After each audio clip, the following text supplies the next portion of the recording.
Welcome to an abruptly Magic Johnson steps down as the LA Lakers president.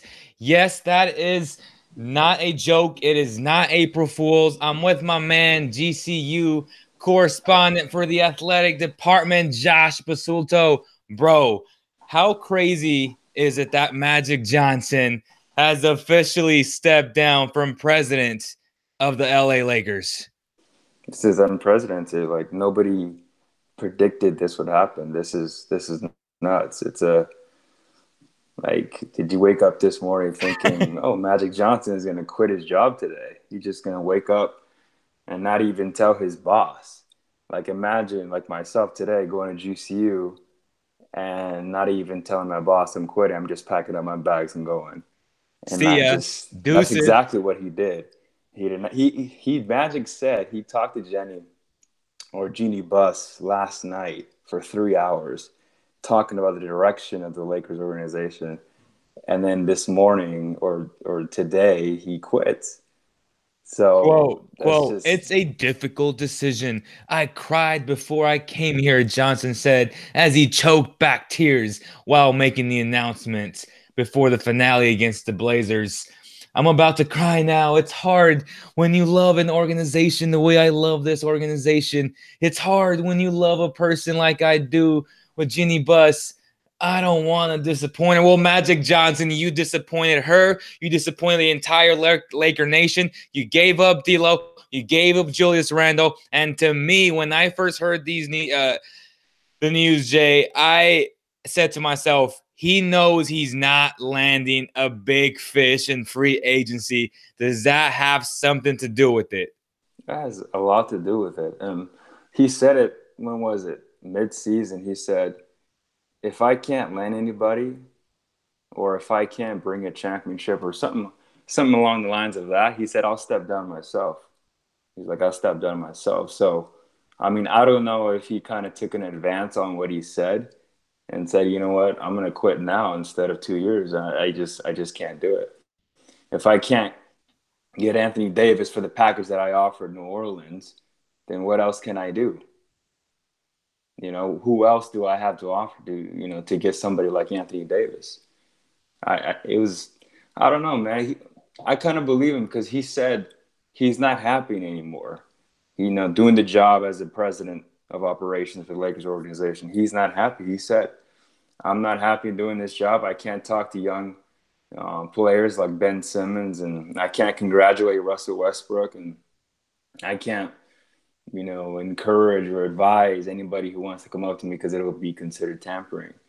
But he couldn't do what he used to do anymore, and I just think he wasn't happy. He was restrained, and he was That's what he says, in a bro. I mean, to box. me, to me, Like, again, it comes down to your first point. for Can he example, land the big fish? Can he land a championship to the city of LA? And I don't think he can. I don't think he knew the stress and the pressure of being president.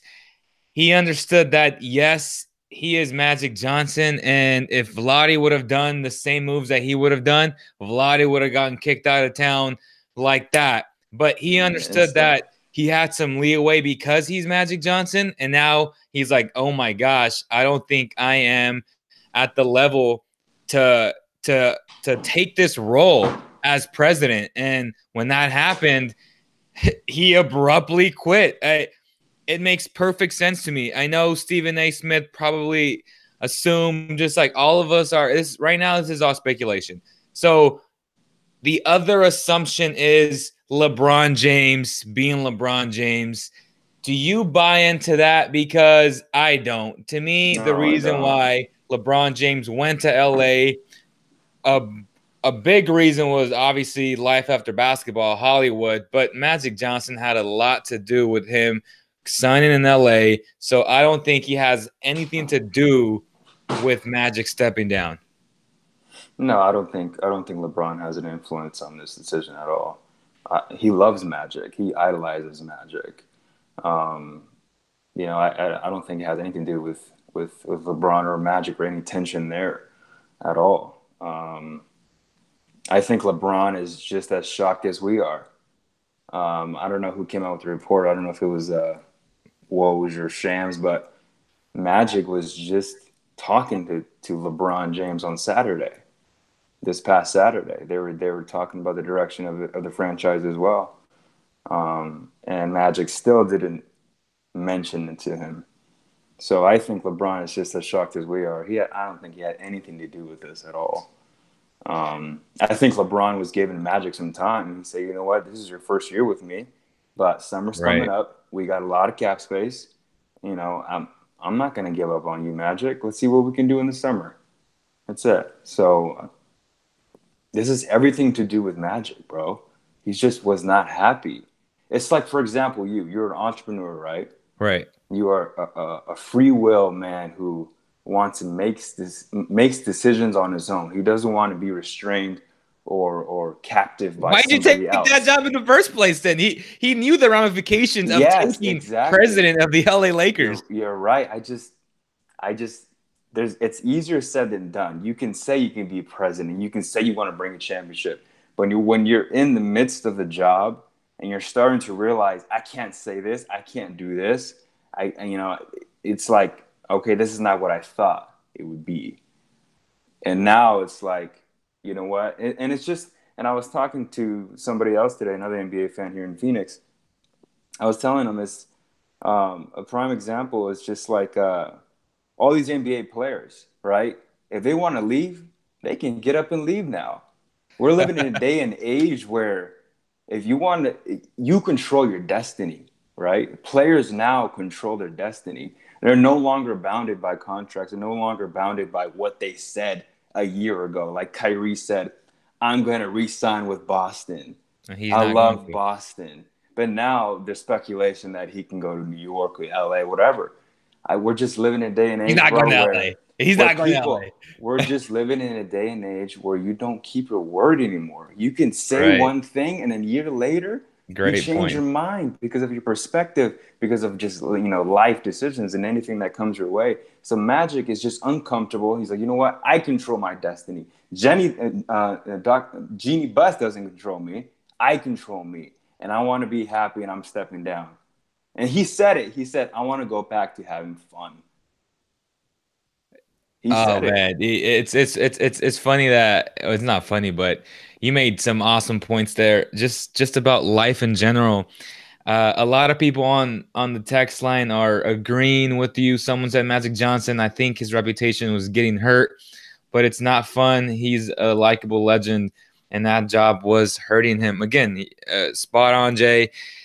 He took a job that was head over heels over what he thought it would be, and he brought in another inexperienced person with him, and Rob Pelinka, who managed Kobe. He had all the connections there, but again, he never served 1 year or 1 day as a general manager in the NBA, and to me, that was partially a big part on why this experiment failed. Being the face is one thing, but you should always want to bring an experienced guy with you. Magic failed to do that. And then on top of that, he made moves that were unprecedented and eye-opening for a lot of people who were like, wait, why did you bring on Rajon Rondo and let go of Julius Randle? Just long-term perspective, the move didn't make sense.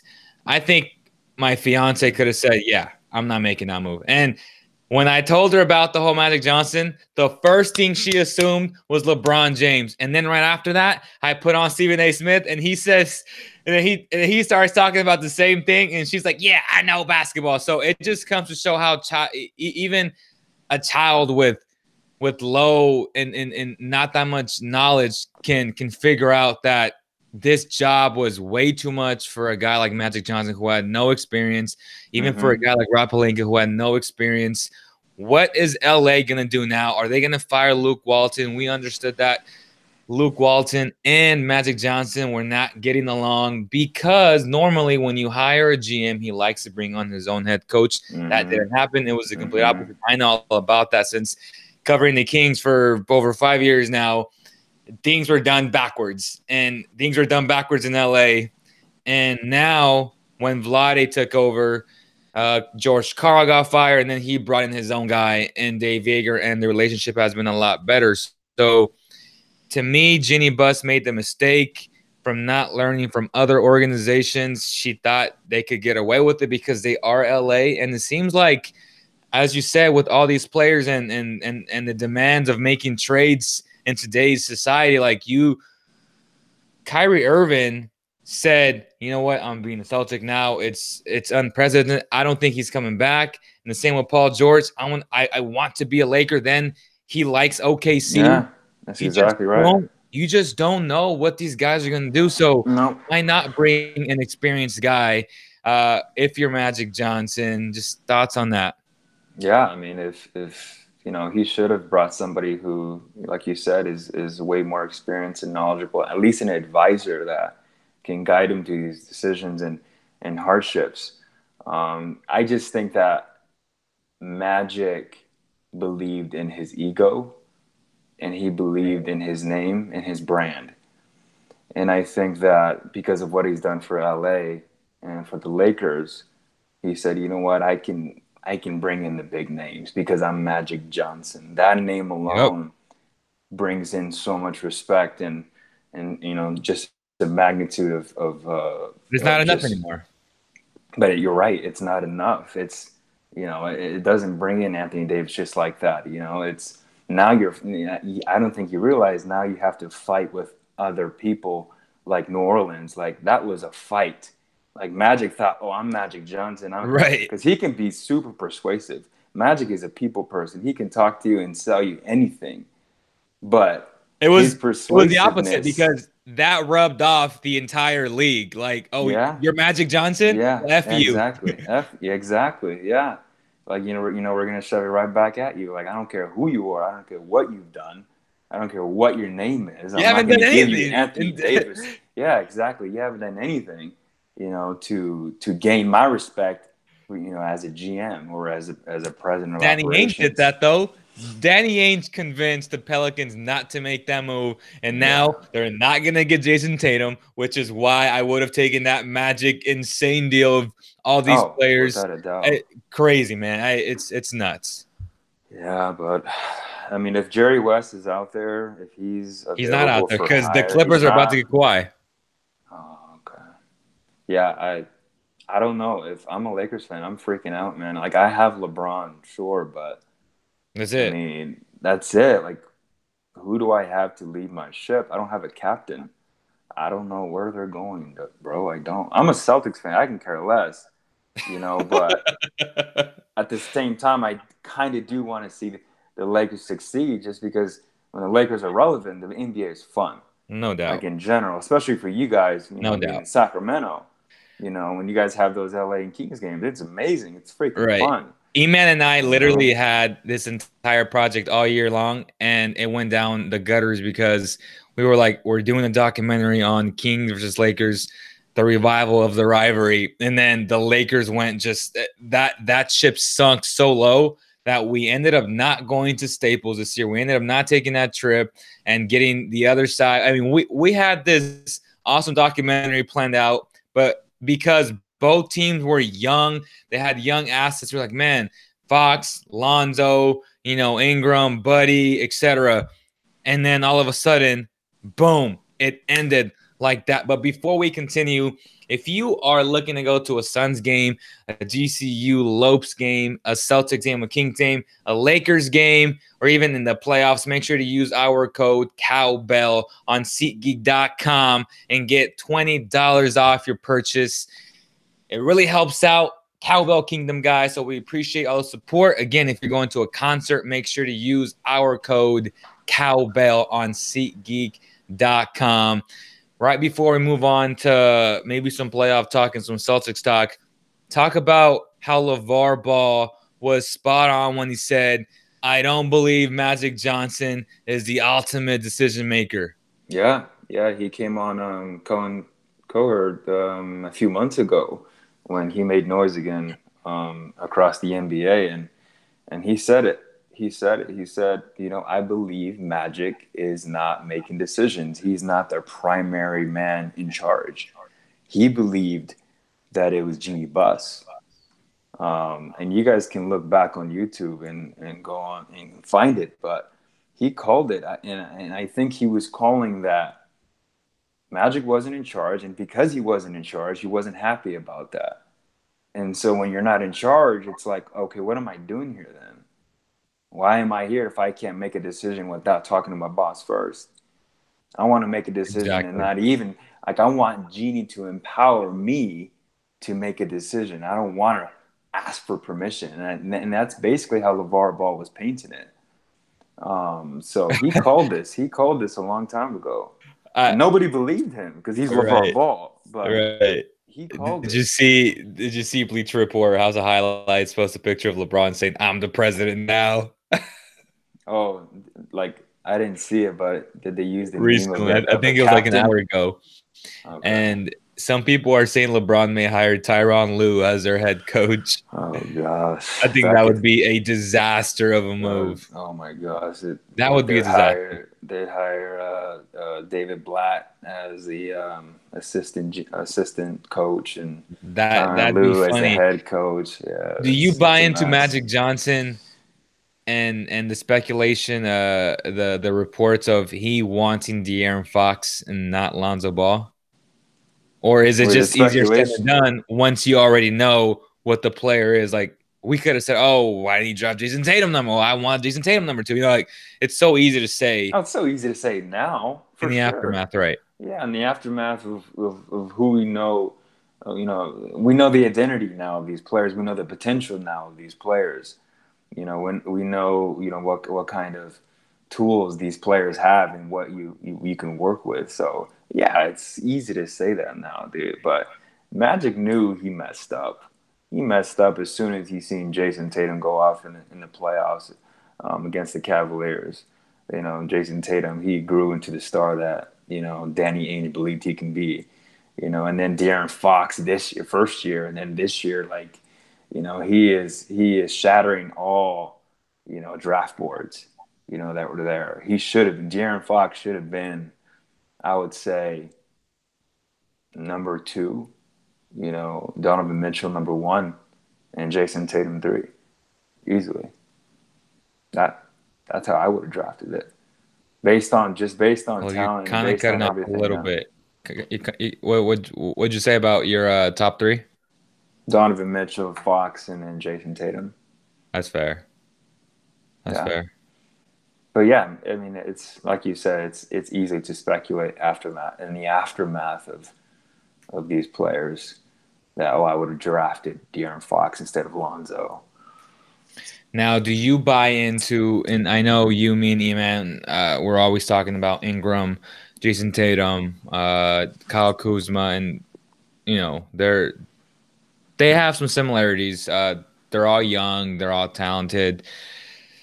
Do you think that Jason Tatum, much like Colin Kaepernick when he came into the Niners, he came into a system, into a culture that was already winning, and it was much easier for him just to be himself as opposed to Ingram coming into a mess of an organization? The whole Kobe farewell tour, that really affected D'Lo. I Mm-hmm. think that really matters when you break it all down because Brandon Ingram, his skill set is just insane. And before he got injured this season, right before his year ended, the man was averaging over 30 points a game in his last 12 games. So he was Mm-hmm. definitely showing what I've been saying and what I've been seeing in his game since he came out. And it just happens that he hasn't really been able to show it on a consistent basis. A lot of it because of injuries, but a lot of it because of how the culture has been so bad in LA. Yeah, it's a bad culture. It's just a bad environment for players to develop. I would paint Ingram as a seed that is still blooming.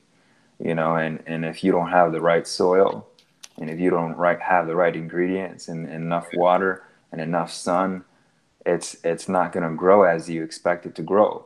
And Look that's at you with the and whole that's homeowner. I got plants in my Yeah, backyard now. yeah, oh yeah, man. Shoot, people call me old man because I got my house and I planted a lemon tree, I Oh planted the my avocado goodness. tree. Oh my Man, goodness. I am reaping the harvest pretty soon, man. I can't wait. No, but that's how I would compare, you know, Ingram. It's just he's not in the right environment. And you know, for example, if he was in an environment like Sacramento that's thriving, that has a young culture that's growing together, playing together.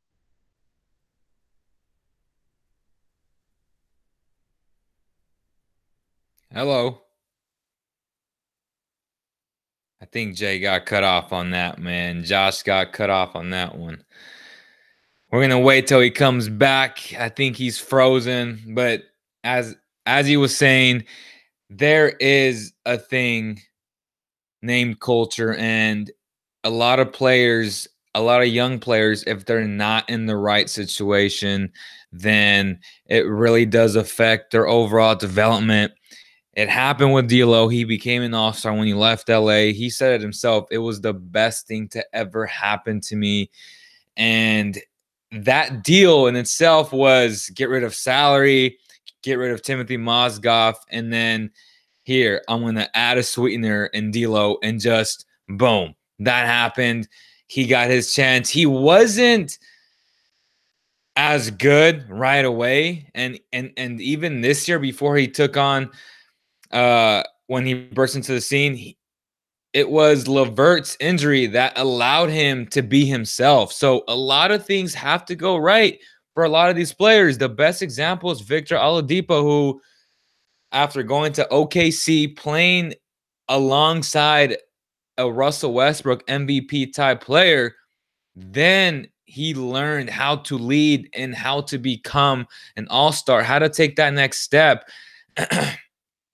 That was interesting in itself. So a lot of these players, we've seen a multiple uh multiple what are people saying? What are people saying? What's E-Man saying, bro? So okay.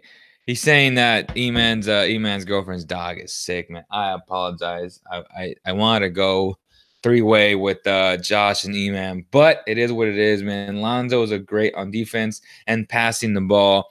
Again, Lonzo Ball to me, he's going to be very, very good in the NBA. The guy is a stud. He understands how to play the game the right way. He's not De'Aaron Fox, but he doesn't need to be De'Aaron Fox. He can be Lonzo Ball and be very effective. And maybe he may need to go to a different organization to succeed, just like D'Lo did. And once you start seeing Lonzo Ball put up constant triple doubles, you're going to be like, oh my gosh, this guy is a beast. Honestly, I don't think Ben Simmons is that much better because of the fact that Ben Simmons won't even attempt a three-point shot. At least Lonzo Ball will hit you with the jump shot. As ugly as that thing is, he will at least attempt a shot. And early in the year, he was shooting 35% or above. So it's not like the shot doesn't go in. It's just very inconsistent in terms of how it goes. And sometimes it's short, it's an air ball. It's either to the side, and those are all characteristics of not being a good player. Usually your shots are long or short if you're a good player. The misses are long or short if you're a good shooter, sorry. And if they're all over the place, and yeah, you're not a good shooter. Sometimes it's a swish, sometimes it's not. That's Lonzo Ball, but he does everything else so well. That's Lonzo Ball. Some people are saying, why pay $8 million when we can pay JaVale McGee $2.5 million? That is a fair point. Willie Cauley-Stein, the Kings are most likely going to just wait and see if anyone else offers him something. And if it doesn't happen, then they're going to have all the leverage.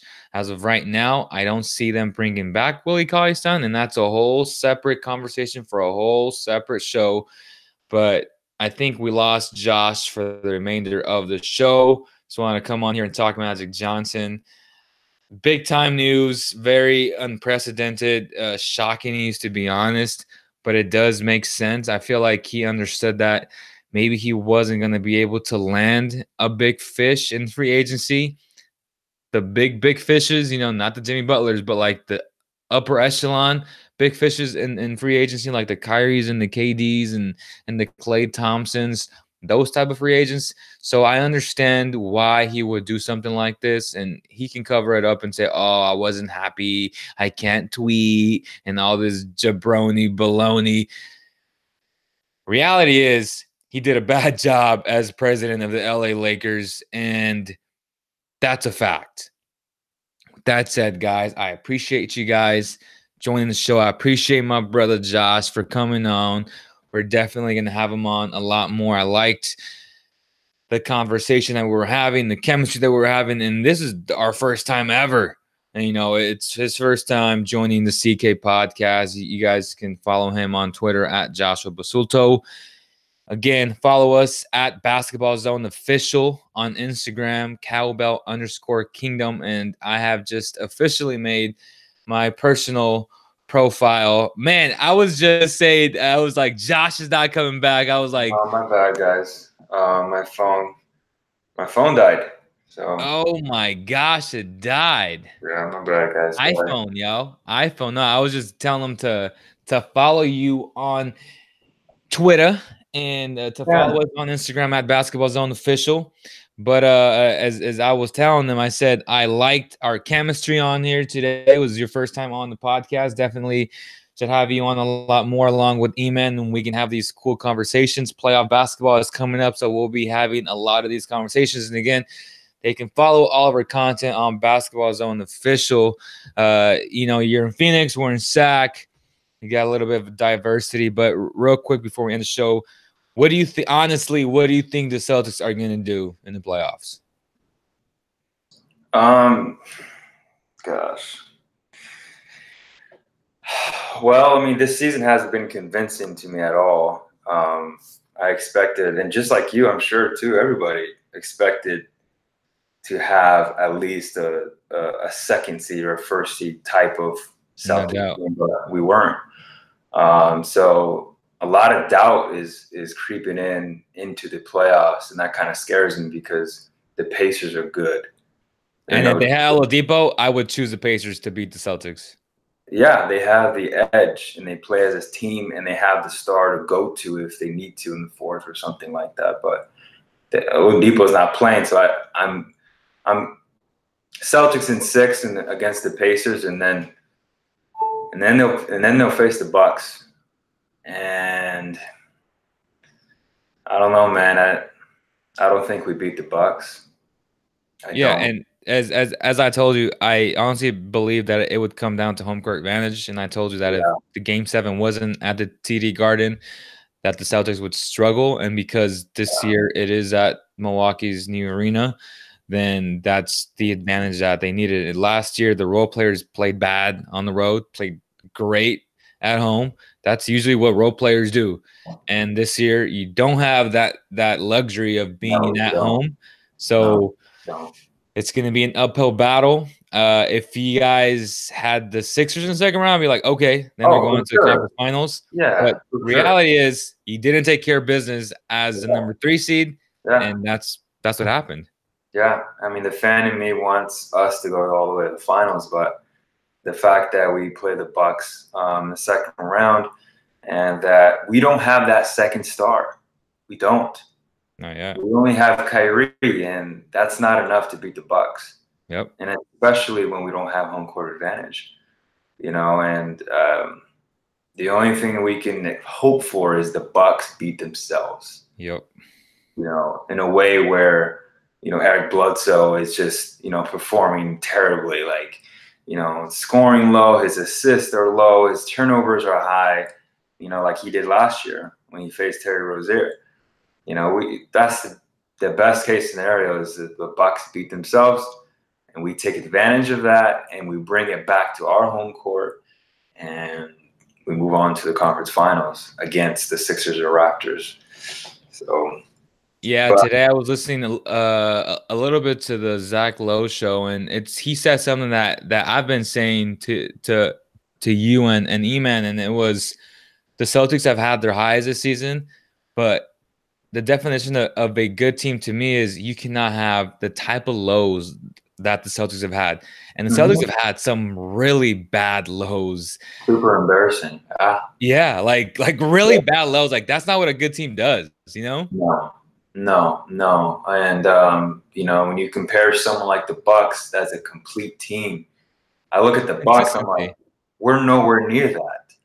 We're nowhere near that. Talent-wise, you are, but it comes down to execution, and the No, Celtics yeah, haven't executed. execution, coaching staff, you know, star players that they have, and just, you know, and how they compete against great teams like the Rockets and Warriors and Nuggets, you know, and we don't play like that, and we should be playing like that based on our talent, but again, we don't have that second star that we can depend on. It's always Gordon Hayward. All of a sudden, it has 25 points on 11 shots, and then the next game he has 12 points, and then Jason Tatum has 3 points, and it's not consistent, and because of that inconsistency, I don't think the Celtics go to the finals like I hope they would, but So, uh, Bucks. real, I got the Bucks going to the finals. so okay, that's fair. So, real quick, Brad Stevens, last year we worshipped him and we even said he's better than Greg Popovich or he's right there with Greg Popovich. And then this year, I believe he took a step back, and not because it was a coaching thing. It was because he didn't really know how to handle the egos that came back with him. And that's part of coaching and being the leader of the team. It's egos. Last year, they played with house money. The Celtics had not much expectations to make it that far, and they did. This year, they had every expectation to be in the finals and possibly even beat the Warriors, which was insane. And now, looking back at it, bro, do you honestly feel like, obviously he's still a top 7 coach in the NBA, no question about it, but do you think he's capable enough to coach big egos? That's something that we don't know yet because according to his track record with the Celtics, he's never had Right. that type of team, this type of team where there's so many egos and so many great players. So there is no track record. The only track record we have is this season, and this season has not looked good. You know, so if I'm Danny Ainge, I'm gonna be like, okay, we didn't do too well, and a lot of it maybe has to do with Kyrie's drama, with the media, that kind of has some tension with the team and chemistry. And then with the Anthony Davis talks, with Jason Tatum being in the package, so maybe that has something to do with just the chemistry and the mode in the team and the vibe in the team. So I wouldn't put all the blame on just Brad not being able to coach big egos, but I just think a lot of tension and mind games were played in the locker room.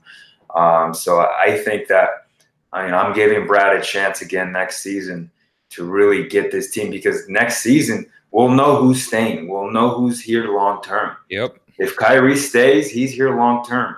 If we're trading Jason Tatum away and Jaylen Brown for Anthony Davis will be here for a year and they'll have to re-sign. But Danny Ainge is not going to pull anything unless we know Anthony Davis is playing long term. So there won't be any excuses next season because everybody is in for the long haul. And if he can work with that and make something out of that, then we'll be like, okay, then we were right this whole time. Brad is a genius and he can handle big players and he can handle big stars like Kyrie and Davis in the world and Jason Tatum of the world. So I love Brad. I met him about 2 years ago at USA basketball camp. He's an amazing dude, super down to earth. You've probably met him too when he visits Sacramento. Yeah. And he's just a player's coach that you can just automatically respect. So I know the players love him. Danny loves him. So no, we're nowhere near in a time where he's in danger of his job. So we're far from that. So yeah, we'll see how he does in playoffs. This is the first time with stars, a complete healthy team. Honestly, everyone's healthy this year. Wow, is this true? Aaron Baines is healthy. Marcus Smart is healthy. Jason Tatum, Kyrie, Gordon, everybody's healthy. So this playoffs can tell an entirely different story from the regular season. You never know. That's true. That's true. It's a brand new season. Everyone's 0-0. 0-0. and that can also work against them. And the Pacers can just flat out go guns blazing. Oh yeah. I don't think it's going to happen. I think the Celtics are going to beat them when it's all said and done. And we're going to see what they're made out of when they go up against the Bucks in that second round. And so that means we're having Raptors, Sixers in the second round as well. Raptors, Sixers. That's gonna be it's that's what I'm saying. So to me, the top 4 teams are gonna be there, and as I thought it would be, it's gonna be Raptors, Bucks, and as of right now, my mind changes from day to day. Sometimes I say the Bucks, sometimes I say the Raptors. They're both really damn good, and you really can't go wrong if you say either. But as of right now, if I know that Bledsoe and their entire team is healthy, and I want to go Bucks because of their head coach and how much I told you. I've been a big fan of Bud for a long time, and he's done an awesome job this year. Yeah. People forget that he had a bad experience in the playoffs because he went up against LeBron, and he had no real star on that Hawks team, and that Hawks team was a 50-60 win team all the time. So now that he has a guy in Giannis, you can see the difference, and it's just going to be fun, bro. And I can't wait for that. I appreciate you coming on.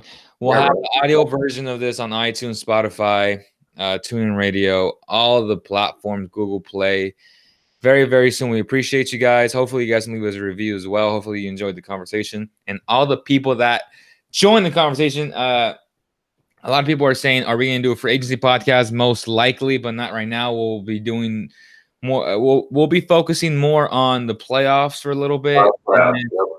And then once that happens, we'll talk free agency. Who's available? Who are the Celtics going to get? Who are the Kings going to get? What should they do? Who are the Lakers going to hire? Are they going to just name LeBron as their president? Or can they go after a big-time guy, say the Cavaliers ex-GM? Maybe. I like Griff. I love Griff, and LeBron loves Griff. Yeah. So we'll see what happens there. I don't think they go Ty Lue. I think that would be a catastrophe. But real quick, did you end up watching Shazam? No, not tonight. I was busy tonight.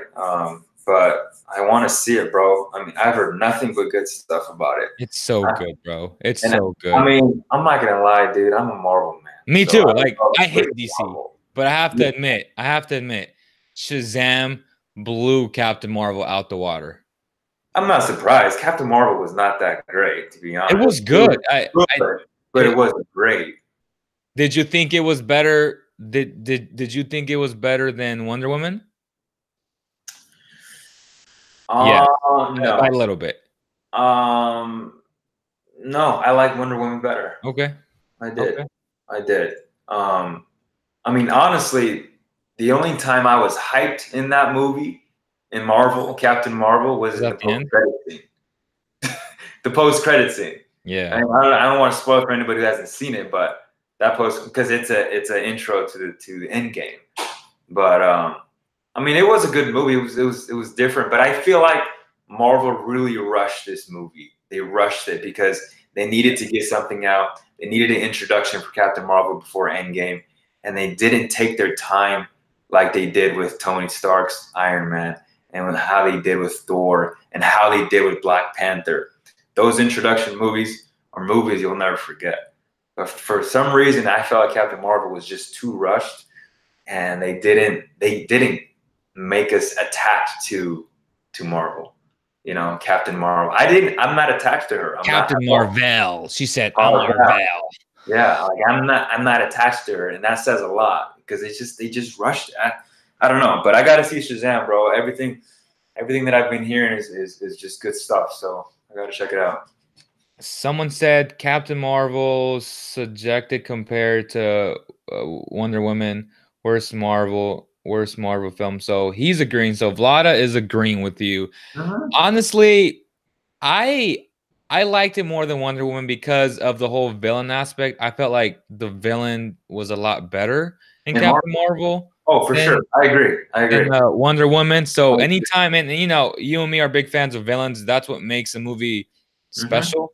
And Shazam, I thought, and you know, The Rock was supposed to be in Shazam, and he ended up not being it. And I have to go rate and see if they're going to bring him on for the second. But I felt like the villain in Shazam was really good. It's some older white guy, and he just played his role really well. And Shazam just they pretty much took a Deadpool approach. They went funny, but it was so entertaining. And I guess I found out, someone hit me on the DM on CK, that Shazam was the old Captain Marvel, which I didn't know.